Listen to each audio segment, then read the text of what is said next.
Hola, ¿cómo está? Today let's talk about SURDS, starting with where they come from, the definition, types, and even the rules around SURDS. Then later we can have some examples. Okay, so let's have a look at this one here. And we all know numbers from the top. We all know numbers. We use them either to count, measure, or even label, whether it's objects, things, people, etc.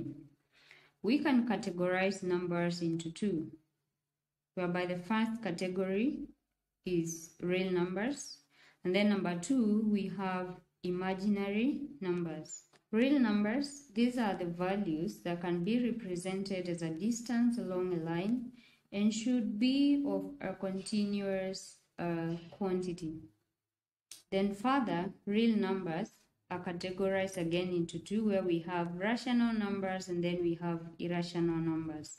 Rational numbers, these are the numbers which can be expressed as a fraction, or they can represent fractions, whereas irrational numbers, they can't be expressed as a fraction.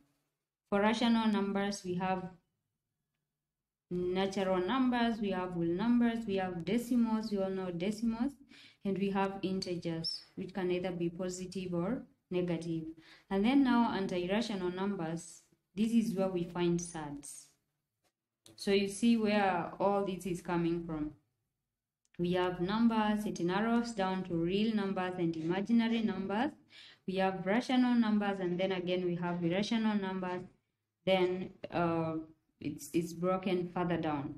So SURDS is under irrational numbers. So that means SURDS, or a SURD, is an irrational number.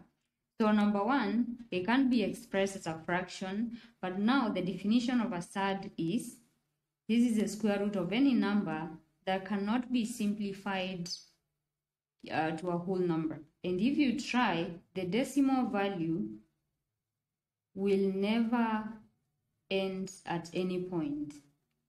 So for irrational numbers, we're saying they can't be expressed as a fraction, and to express a fraction in form of P all over Q, whereby Q is not equal to 0. So for rational numbers, this one is a tick.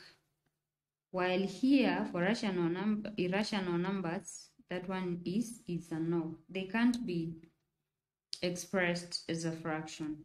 P all over Q, whereby Q is equals to 0. And then under the irrational numbers, this is where we find the SURDS. So you can see where it's coming from, the way it narrows down until we get SURDS, and then the definition. An example of an irrational number.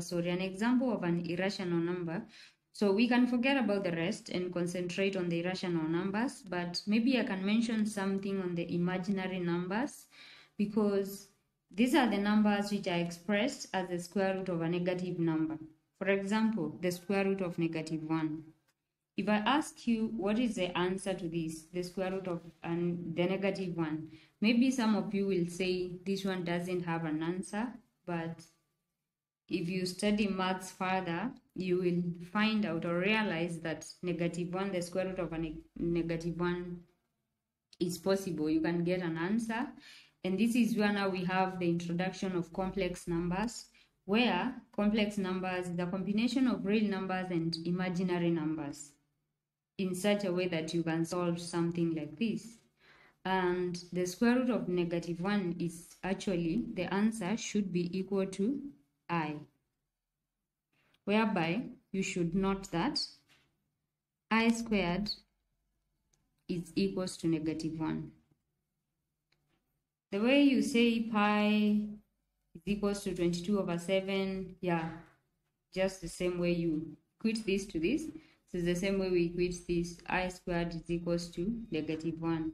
And therefore from here, I squared is equals to -1, we can find what the value of the square root of 1, because we can find the square root of both sides.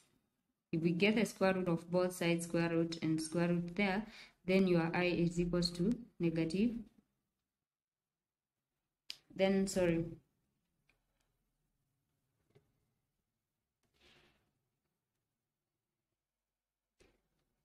So if you find the square root of both sides, then your r is equals to square root of minus 1. Therefore, square root of minus 1 is equals to y. That's the answer. But let's concentrate more on the irrational numbers, because this is where our interest is. We want to tackle this, the SURDS. All right. And then something which is so important to note is that all SURDS are irrational numbers.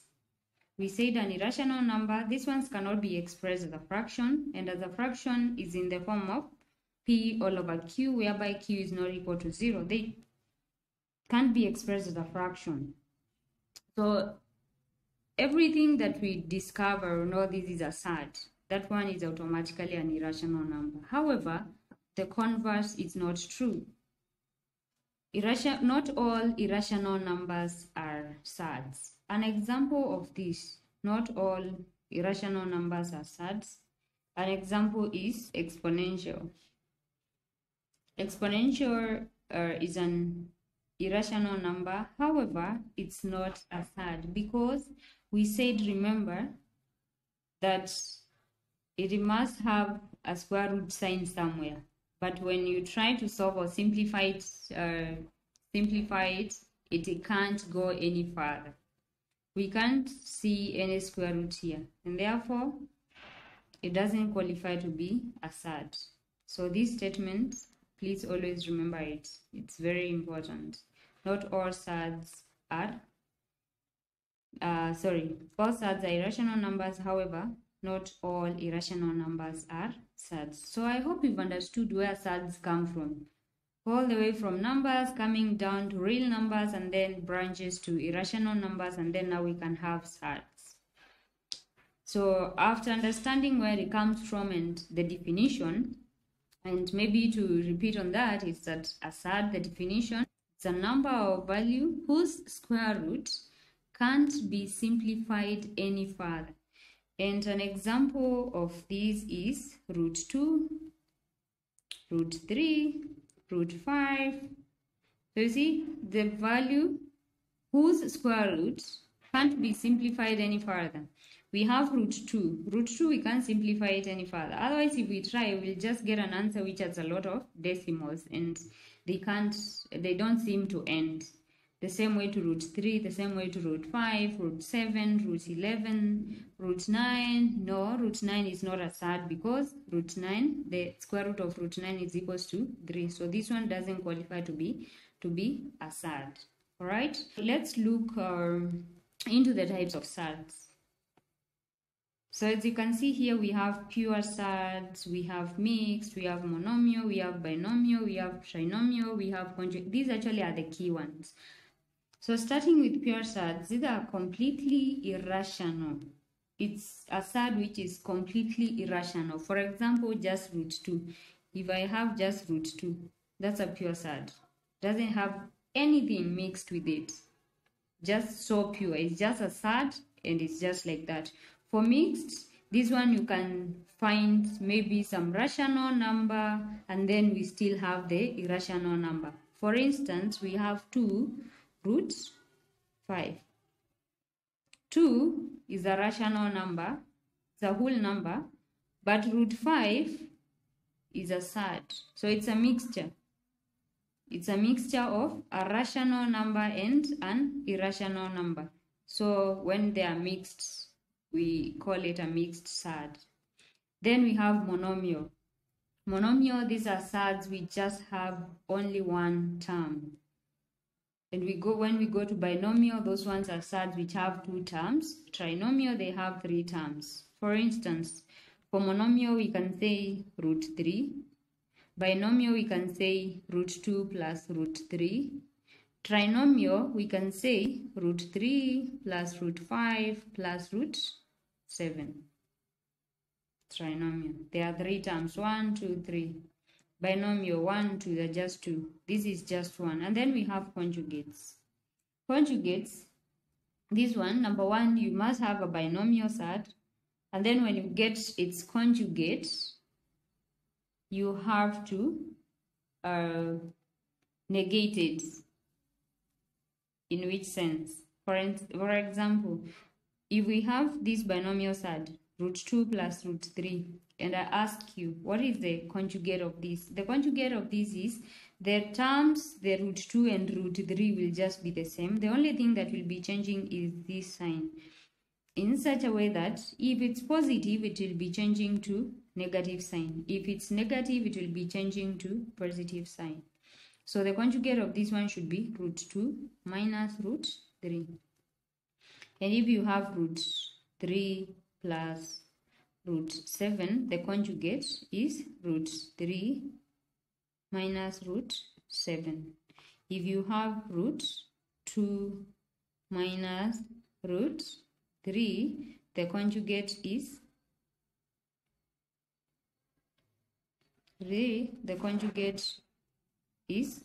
root 2 plus root 3. So it's only this sign which is changing, and this is a very important concept on the conjugates. You will always be applying it. So those are the types of SURDS. Then we can now go to the rules. What are the rules that are applied in SURDS that will help you do some computations? So let's dive into the rules. Rule number 1 on multiplication.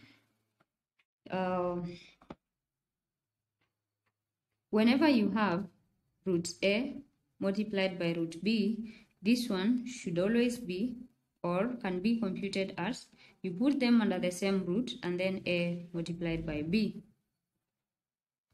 Number 2, on division, root A divided by root B, just the same way as multiplication, you can have them under the same root, then A all over B. However, when you come to rule number 3 and rule number 4, you have to pay much attention, because if you apply the same rules or the way we are working out for multiplication and addition, then we'll be missing out. Then we'll be getting it wrong. So here, if we have root A plus root B, this one cannot be equal to A plus B under the same root. This one cannot be the same. Why? Let's take an example. Assume here you have root 4 plus root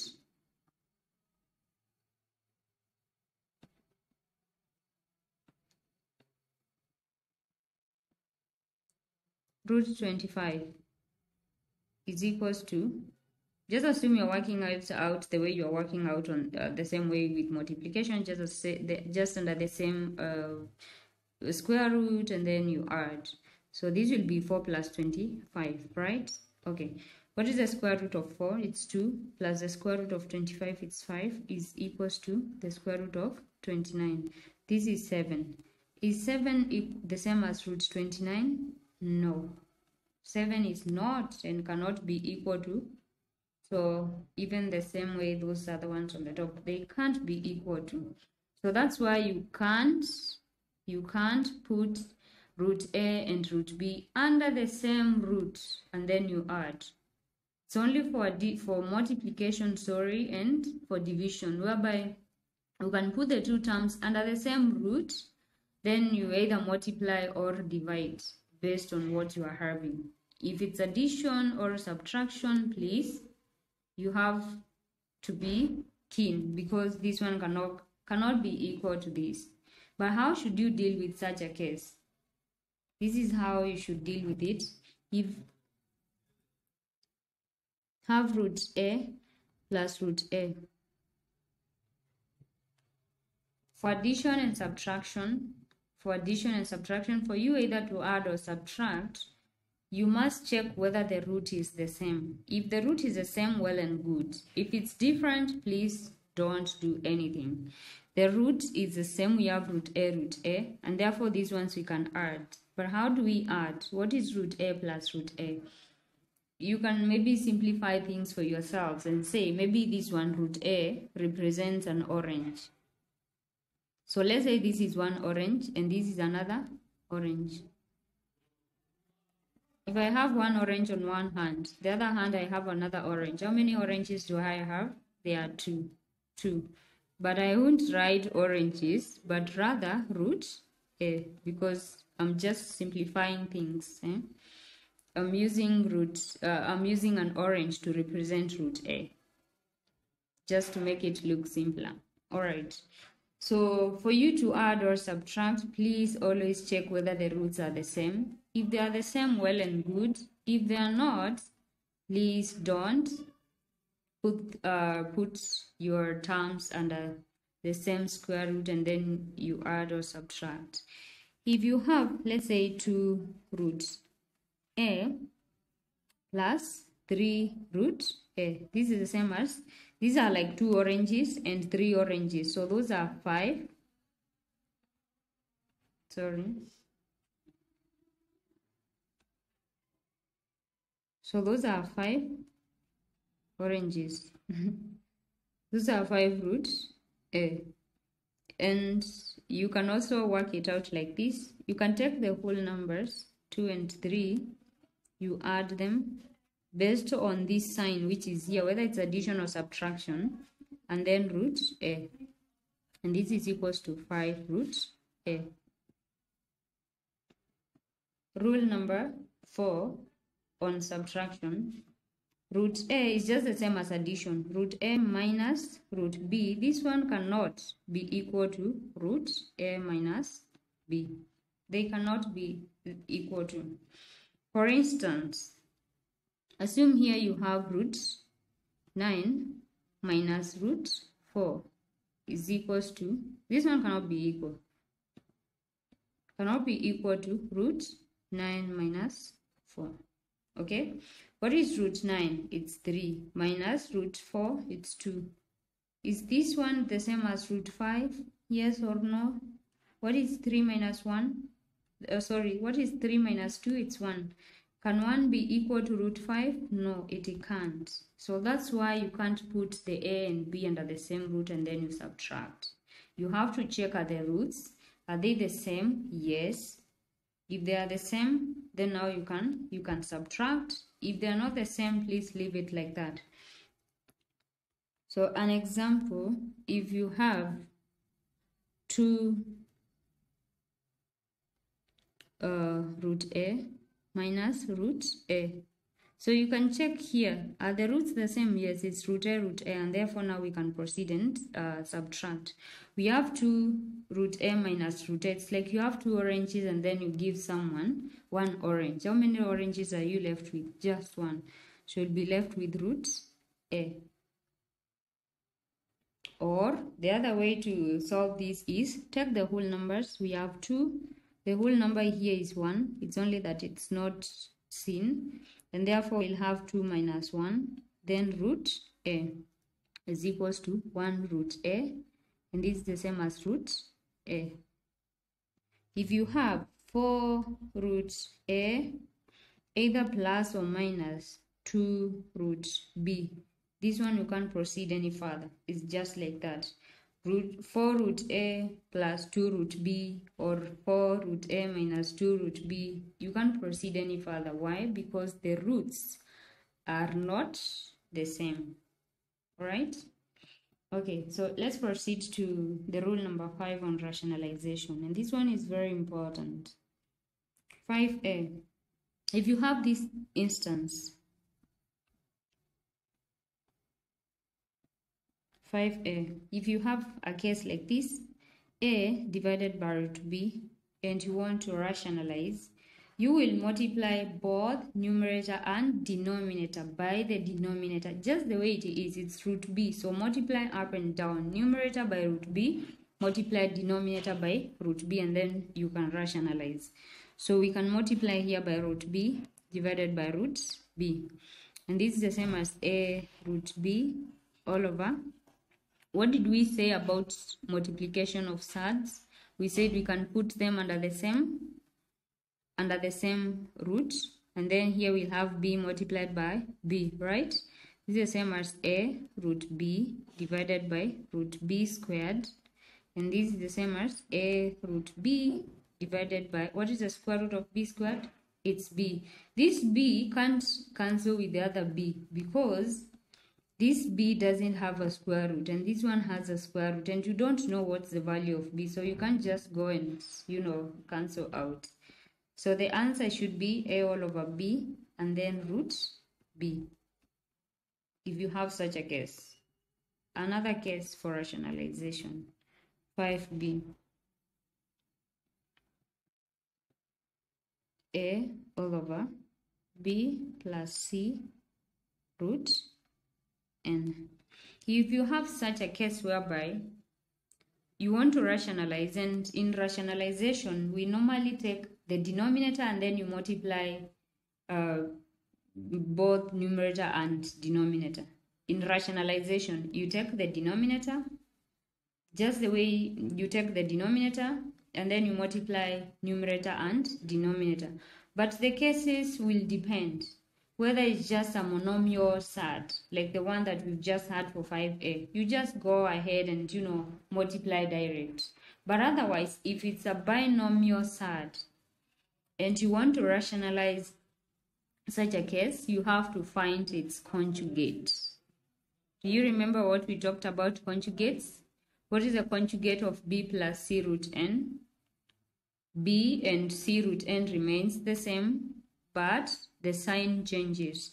If it's plus, it changes to minus, but if it's minus, it changes to plus, right? Okay, so here we have to multiply by b minus c root n divided by b minus c root n. And this is the same as a into b minus c root n divided by b plus c root n, and then b minus c root n. And this will just be the same case too if we have a b minus c root n. Like if we had maybe 5c, if we had a all over b minus c root n, we want to rationalize this. We have to, rationalization, you have to multiply both the numerator and denominator by the denominator itself. But you have to be keen whether you have a monomial SURD or it's a binomial. If it's a monomial, you just go ahead and you multiply because it's just one term. Otherwise, if it's binomial, you have to get the conjugate. In our case here, we have a binomial SURD, and then we have to get the conjugate. And the conjugate, I've said, the first term, which is b, and then c root n, just remain the same, but the sign, if it's minus, it changes to plus. If it's plus, it changes to minus.